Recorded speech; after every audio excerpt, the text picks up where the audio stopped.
quinto ano. Tudo bem com vocês? Sejam bem-vindos a mais uma aula. Estamos de volta depois da semana de prova, semana de recuperação. Gostaram da prova? Tava fácil, não tava? Pois é, eu fiz dela com tanto carinho pra vocês. Sei que vocês olharam pra prova e viram assim, meu Deus, que prova fácil é essa? Pois é, gente, foi ó, pensando em vocês, fácil, tudo que vocês viram na aula e vocês ó, conseguiram, parabéns.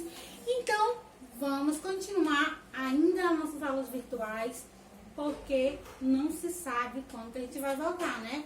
Tá nas mãos de Deus, vamos orar, pedir para Deus, Senhor, passa logo essa pandemia, por favor, porque eu quero voltar para a escola, eu quero conversar com meus colegas, eu quero estar na sala de aula de novo, por favor, Jesus. Ora, viu, gente? Vamos unir nossas forças orando para que isso passe logo. Então, pegue seu livro aí na página 80 e vamos falar sobre a influência do ser humano na natureza. Nas aulas passadas nós falamos sobre energia, foi? Na última aula nós falamos sobre a influência do Sol no corpo e o Sol na fonte de energia. E vimos que o Sol ele tem uma grande importância, né? Para aquecer o nosso corpo, para aquecer os seres vivos, toda a natureza. Vimos que tem corpos de seres vivos que emitem uma luz, como no caso do vagalume. Vimos que a passagem de luz ela pode ocorrer de algumas formas. Quando ela passa por um objeto transparente, né? Eu chamo de transparente. Ou quando ela passa nele embaçadinha, translúcido. Ou quando ela não passa de forma alguma, como por exemplo, se eu colocar esse livro aqui, você não vai ver mais o meu rosto. Por quê? Porque esse objeto é opaco, então ele não permite a passagem de luz. Certo? Então, vamos lá. Pegou o livro? Então, vamos lá falar sobre a influência do ser humano na natureza. Qual é a nossa influência na natureza? O ser humano se utiliza dos recursos oferecidos pela natureza para sobreviver. Esses recursos são retirados do ambiente em que vivemos e utilizados nas mais diversas áreas de atividade humana, como a água que bebemos, o carvão utilizado no cozimento do alimento, o petróleo utilizado como combustível e outros. Os recursos naturais podem ser renováveis e não renováveis. Os renováveis são recursos que podem ser renovados por meio do processo natural em um prazo de tempo curto ou práticas de conservação. Entre eles estão o ar, a água e a vegetação.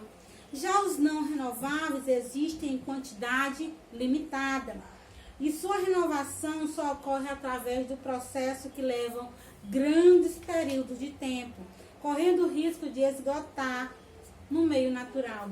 São exemplos o carvão natural, o petróleo, o gás natural, o carvão é mineral, que eu confundi o nome, e combustíveis fósseis, como gasolina, diesel. Então veja só, nós vimos até agora que o ser humano ele tem uma necessidade de usar o que está na natureza. Veja só comigo, você acordou hoje, não acordou? Aí você foi o quê? Quando você acordou, claro que você abriu o olho, você ficou de pé, você foi pro banheiro, escovar o dente. Aí ali, veja só, aquela escova, ela tem uma matéria-prima que foi retirada da natureza para construir ela. Você utilizou um creme dental que tem matéria-prima retirada da natureza. Aí você foi tomar seu cafezinho, que veio totalmente da natureza. O café, o leite, a mistura aí do café com leite. Aí você foi brincar. Se você jogou videogame, ali tem um plástico que vem de uma matéria-prima da natureza. Então, se você for observar no seu dia a dia, tudo que você olha tem um pouquinho de natureza. Então, nós temos necessidade de usar materiais, matéria-prima retirada da natureza para construir utensílios para o nosso uso cotidiano. Certo?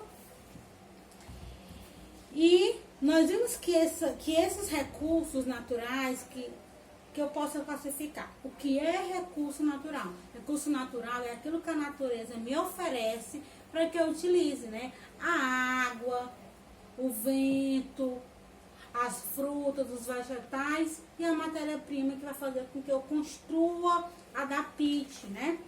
E essa matéria, ela pode ser renovável e não renovável. Ela é renovável, ela pode ser renovada por meio de processos naturais, em um período curto, como por exemplo, ventou pela manhã, então teve o vento pela manhã, passou-se umas 3 horas, à tardinha, umas 5 horas, começou a ventar de novo.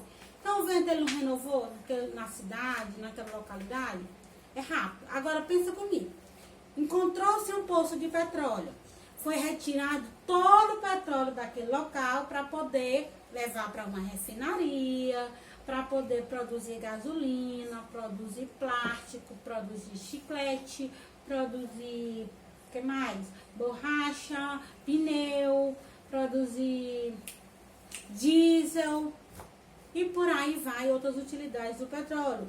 Então, remédio, né? Tem os remédios que tem quantidade, tem maquiagem.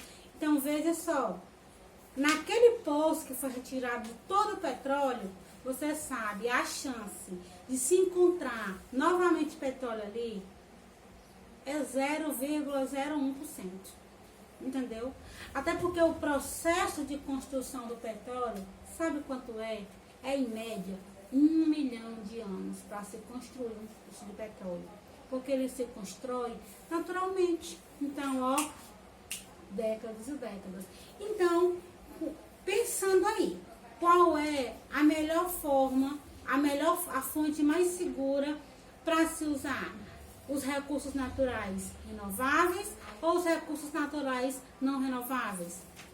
Os renováveis, né? Porque a natureza está num ciclo tentando manter para que ele não se acabe jamais, certo? Então, olha o ciclo, ó, é contínuo, o tempo, o processo é curto, então opte sempre por recursos naturais renováveis, certo? E o último caso, você vai usar o não renovável.